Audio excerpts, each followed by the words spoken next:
ప్రపంచ యోగా దినోత్సవం యావత్ భారతవానికి భారతీయులకి దక్కిన గౌరవం.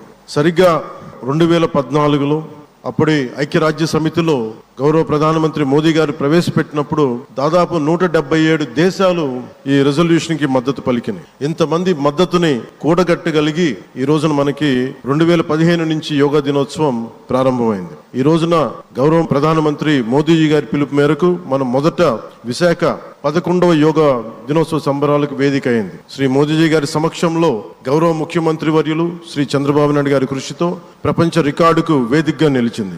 విశ్వనరులు మోదీజీ గారి పిలుపు మేరకు యోగా ఒక వన్ ఎర్త్ వన్ హెల్త్ ఈ ఆరోగ్యం థీమ్ ని ఈ వేదిక నుంచి ప్రతి ఒక్కరూ ముందుకు తీసుకెళ్లాలని మనస్ఫూర్తిగా కోరుకుంటూ, ఇక్కడ ఆసీనులైన మీ అందరికీ ఇక్కడికి వచ్చేసిన ప్రతి ఒక్కరికి కూడా పేరు పేరున నా హృదయపూర్వక వందనాలు, నమస్కారాలు.